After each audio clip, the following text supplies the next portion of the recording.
इन्होंने जो साकार रूप में वो झलक दिखाई, मैं नहीं जानती कि वो मनुष्य थे कि भगवान, पर जो झलक दिखाई इतने खूबसूरत वो मुखड़ा उनका, तो मैंने उनको बोला आप यहीं खड़े रहना, मैं माँ को बुला के लाती हूँ। राधे राधे, मैं हूँ सौरभ। वृंदावन में भक्ति के अनेकों अनेक रूप देखने को मिलते हैं। कोई भगवान को अपना पिता मानता है, तो कोई अपने भगवान को लल्ला, तो कोई परमेश्वर। ऐसी एक हमारे साथ श्रद्धालु हैं जो वृंदावन की इन कुंज गलियों में घूमती हुई हमें दिखाई दी। इनसे बात करते हैं। राधे राधे। राधे राधे। क्या नाम है आपका?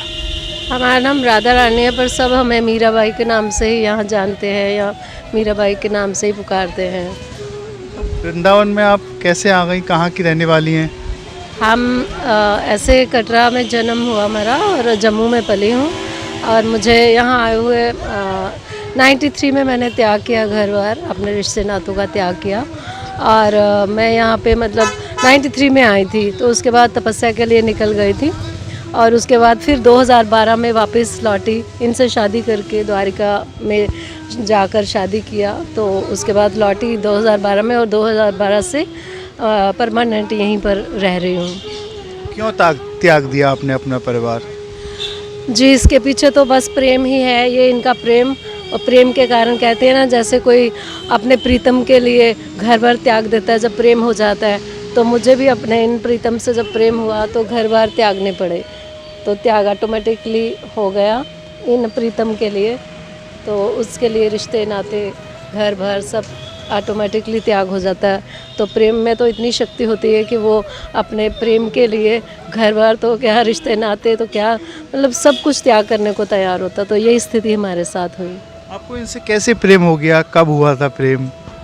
दरअसल मैं अपनी माँ के साथ रोज़ मंदिर जाया करती थी। मेरी माँ श्रृंगार किया करती थी, क्योंकि हमारे घर के आगे बहुत बड़ा मंदिर, तो माँ ने सेवा ली हुई थी भगवान की, जो श्रृंगार करना, पूरी भगवान के संजमन सारे मांझ के ऐसे चमका कर रखने।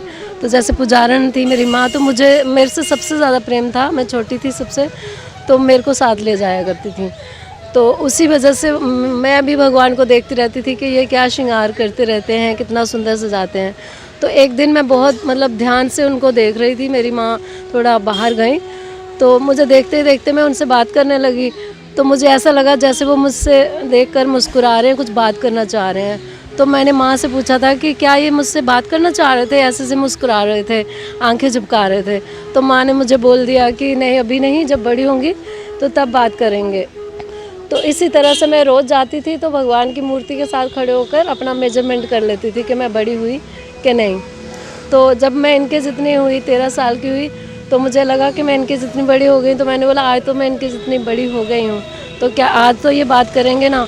तो माँ ने टालने के लिए बोला अभी नहीं, अब और बड़ी होंगी तब बात करेंगे। मैंने बोला नहीं, मैं तो घर नहीं आऊँगी, मैं तो बात करके आऊँगी। तो माँ चली गई, लेकिन मैं पूरा दिन इनसे 1 घंटा में ओम नमः शिवाय का जप कर लेती थी। तो फिर देख लेती थी कि ये बात करेंगे कि नहीं। फिर मैंने बोला कि अब अच्छा कितनी देर में बात करोगे। इस तरह करते करते मतलब पूरा दिन निपट गया। तो माँ घर से बुलावा आए कि अरे भोजन तो कर लो। मैंने बोला नहीं, मैं तो बात करके ही आऊँगी। तो जब भगवान 100 गिना, मैंने कहा 100 गिनूंगी, निकल जाना, तो नहीं निकले। इस तरह से मैंने 3 बार 100 गिना। उसके बाद मैंने बोला अच्छा नहीं निकलते, अब देखो मैं क्या करूँगी। तो मैं बहुत ज़िद्दी रही हूँ, तो मैं सिर फोड़ने लगी, निकलना है कि नहीं निकलना। तो इन्होंने जो साकार रूप में वो झलक दिखाई, मैं नहीं जानती कि वो मनुष्य थे कि भगवान, पर जो झलक दिखाई इतने खूबसूरत वो मुखड़ा उनका, तो मैंने उनको बोला आप यहीं खड़े रहना, मैं माँ को बुला के लाती हूँ। तो माँ को बुलाने गई, जब लेके आई तो वहाँ कोई नहीं था। तो मैंने बोला अरे अभी तो यहीं थे। तो माँ बोली ऐसे थोड़ी भगवान मिल जाते हैं, उसके लिए तो बड़े बड़े तपस्या करनी पड़ती है, ठंडे पानी में बैठ के तप करने पड़ते हैं।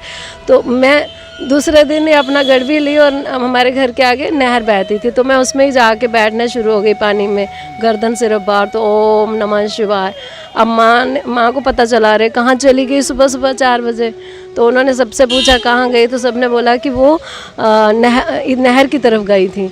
जब देखा तो मैं पानी में उधर जप कर रही थी 12 बजे तक। वो बेचारी माँ देखती रही, अरे इसको क्या हो गया।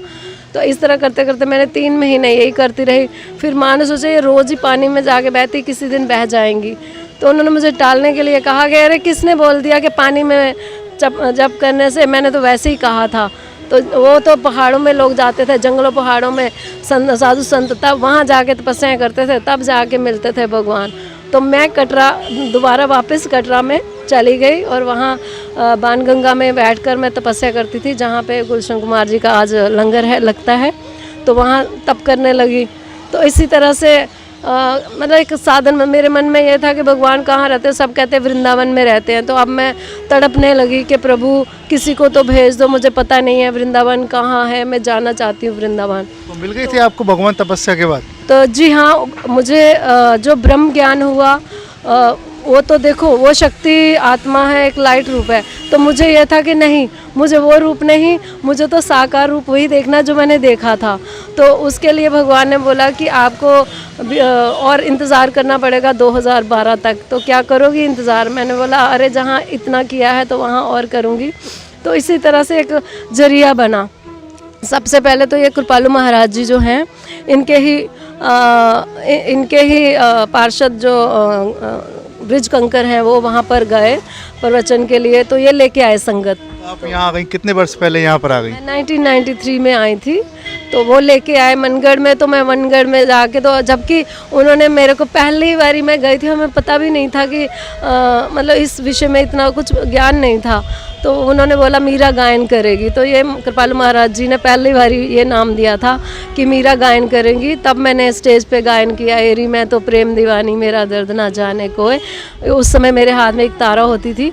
तो जब बहुत वैराग में मैंने गाया तो वो कहते नहीं, इसको मीरा नहीं, इसको राधा बना दो। तो दूसरे दिन राधा बनाया गया। कौन सा भजन गाया था आपने, सुना दीजिए। उस समय हमने गाया था एरी मैं तो प्रेम दीवानी मेरा दर्द न जाने कोई, ना मैं जानू आरती बंधन, ना पूजा की रीत, मैं अनजानी तोरी दरस दीवानी मेरी पागल प्रीत।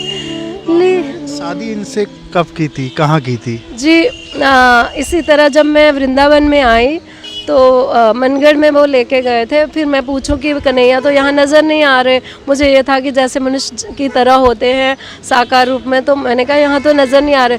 सब ने बोला अरे वो तो वृंदावन में होते हैं। तो यहाँ वृंदावन में आई तो यहाँ आके मैं ढूंढूं, अरे और मैंने बोला, सबको पूछा अरे कन्हैया कहाँ रहते हैं? किसी ने बोला बांके बिहारी में। तो अब मुझे ये था कि वो असली वाले जो चलते फिरते हैं वो यहाँ रहते हैं। तो मैंने एक मटकी ले ली, उसमें माखन भरवाया और बांसुरी ले ली कि उनको तो यही पसंद है, बांसुरी और माखन। अब मैं सबसे आगे जाके ना लाइन के आगे चली गई, बिल्कुल दरवाज़ों को पीटने लग गई, कन्हैया दरवाज़ा खोलो ना, देखो कौन आया है देखो। क्योंकि मैं भाव में थी, मुझे तो यही था कि असली वाले यहाँ वृंदावन में रहते हैं। तो सच्ची में जब दरवाजे खुल गए तो मैं एक साइड पर खड़ी हो गई, रश बहुत था, भीड़ थी। अब मैं सोच रही हूँ कि मैं किसी को मैसेज दे देती हूँ कि वो बाहर आ जाएंगे मिलने के लिए। तो एक पंडित जी आए, मैंने बोला पंडित जी इधर आओ। तो पंडित जी कहते क्या? मैंने बोला पंडित जी कन्हैया को जाके ना मैसेज दे देना कि राधिका ना जम्मू से मिलने आए हैं, तो वो समझ जाएंगे। तो वो बहुत सारे पंडितों को लेके आए। उन्होंने बोला अरे कोई है पंडित? तो कन्हैया नाम का कोई पंडित है? कोई कन्या बाहर खड़ी है। उन्होंने सोचा कि किसी पंडित के लिए मैंने इस तरह का मैसेज दिया है। तो वो कहते हैं अरे कन्हैया नाम का तो यहाँ कोई नहीं रहता है। तो जब वो आए कहते यहाँ कोई कन्हैया नाम तो कोई नहीं रहते। मैंने कहा सब तो कह रहे थे कि वो वृंदावन में रहते हैं और बांके बिहारी में रहते हैं, तो फिर अगर यहाँ नहीं रहते तो फिर कहाँ रहते हैं? वो कहते हैं अरे आपके रिश्तेदार हैं, आपको पता होना चाहिए। मैंने बोला अरे मेरे रिश्तेदार कहाँ, वो तो सबके ही रिश्तेदार हैं। तो वो बोलने लगे अरे किन की बात कर रही है? मैंने कहा वही जो माखन खाते हैं, देखो तो मैं इतनी बड़ी मटकी लेके आई हुई हूँ माखन की। तो वो कहते अच्छा तो किन की बात करे? भगवान की। तो मैंने बोला और क्या? तो कहते आओ आओ आपको मिलाते हैं। तो उन्होंने पर्दा पीछे किया, तो बोले ये लो मिल लो। अब मैं ऐसे झांक के देख रही, मैंने कहा अरे मुझे तो नज़र ही नहीं आ रहे, यहाँ तो है ही नहीं। वो कहते इतनी बड़ी मूर्ति नज़र नहीं आ रही है क्या, दिख नहीं रही है? मैंने बोला अरे मूर्ति नहीं, जो असली होते हैं जो चलते फिरते हैं। वो कहते हैं अरे पागल हो गई हैं, जहाँ जाओगे ना वहाँ मूर्तियाँ मिलेंगी, कहीं असली नहीं मिलेंगे। तो हमें इतना दुख हो गया कि मैं चीख कर रोने लगी कि अरे मैं तो असली वाले जो चलते फिरते वो सोच के मैंने बोला हमारे कोई मंदिरों की कमी थी। हमारे तो मतलब जम्मू जो मंदिरों का शहर है, दुनिया भर के मंदिर, अगर मैंने मूर्ति कोई देखना होता तो मैं वहाँ रहती, मैं तो असली वालों को मिलने आई थी। तो वो कहने लगे अरे जहाँ जाओगे वहाँ मूर्ति मिलेंगी। अब मैं रो रही थी बहुत, तो क्या लीला हुई थी उस समय कि उनकी मालाएं खुद ब खुद गिर के टूट पड़ी।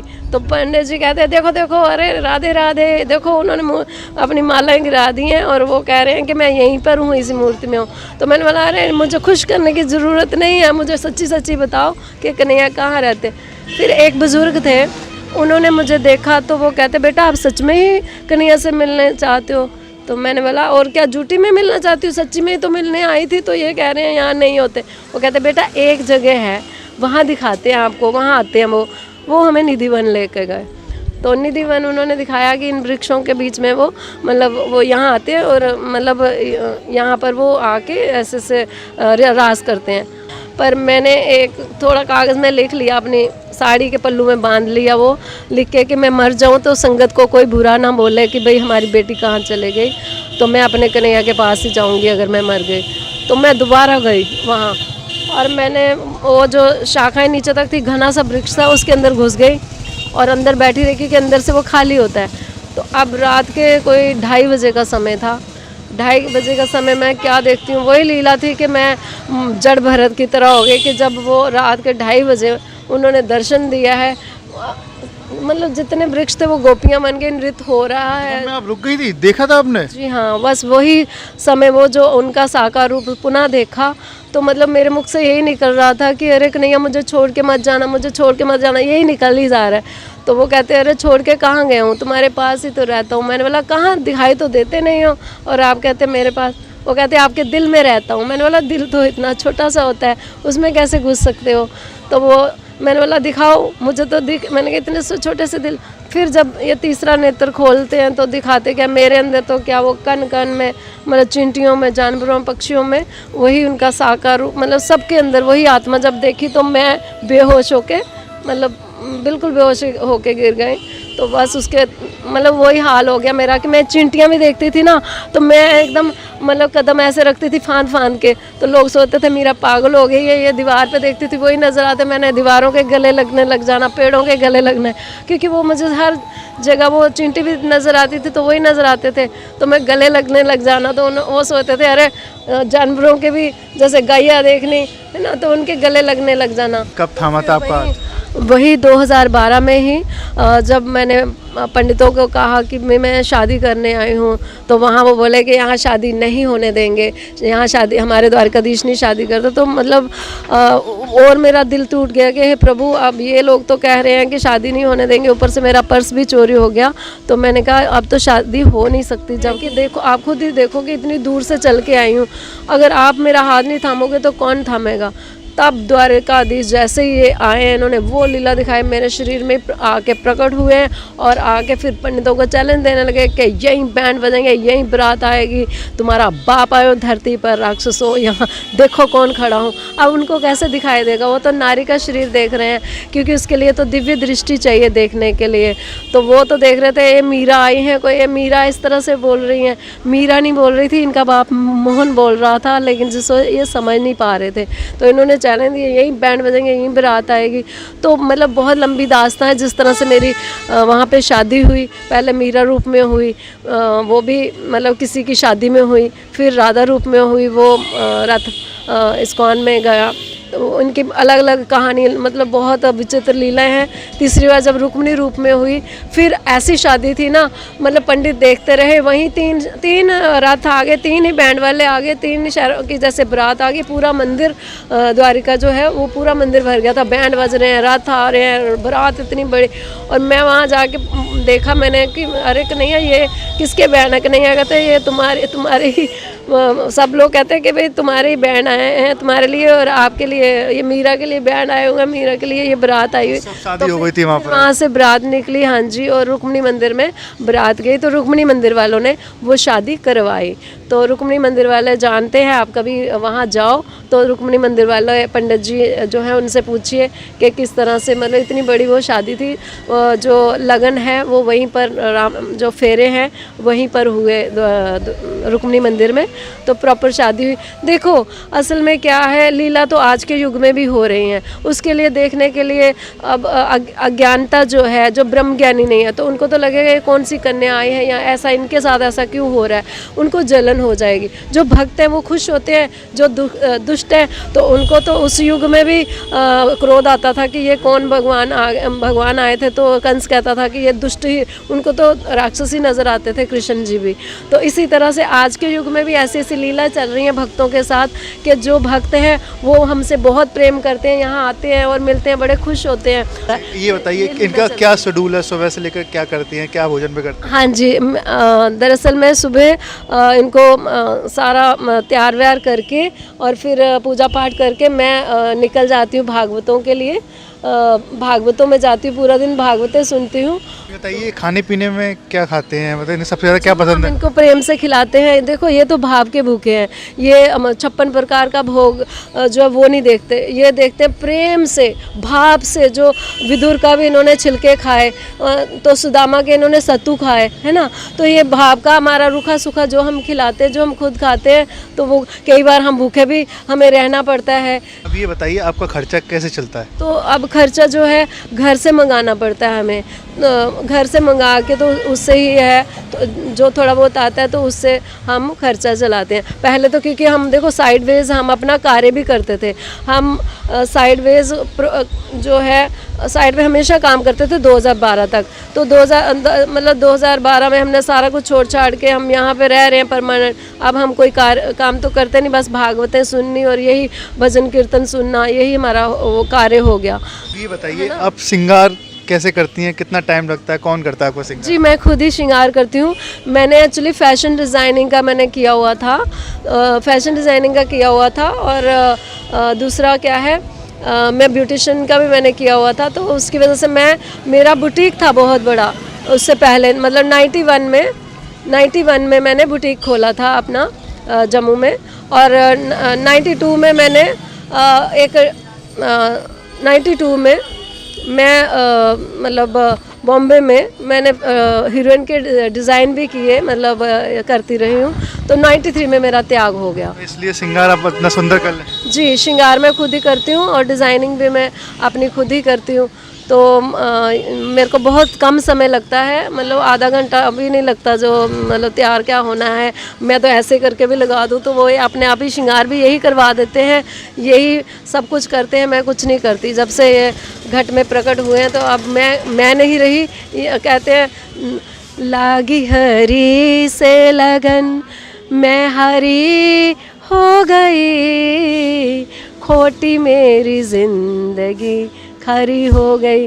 जब से मतलब मैंने इनका कहते हैं ना, जब से मुझे अपना पता मिला है तो मतलब इसका पता मिला है ना, तो मैं अपना पता भूल गई हूँ। तो ये हाल हो चुका है। राधे राधे राधे राधे राधे राधे। देखिए जब भगवान श्री कृष्ण की किसी को नज़र लग जाए तो वो सब कुछ छोड़कर ब्रज भूमि में आ जाता है। इसी तरीके की जम्बू से छोड़कर कृष्ण से शादी रचा ली द्वारका में, और सिर्फ वृंदावन में आकर अपना जीवन यापन कर रही हैं। ऐसे ही तो भक्त हैं जो कृष्ण की सेवा करते हैं और कृष्ण पर पूरी तरीके से उन पर कृपा बरसाए रहते हैं। राधे राधे राधे राधे राधे राधे, जय श्री कृष्ण।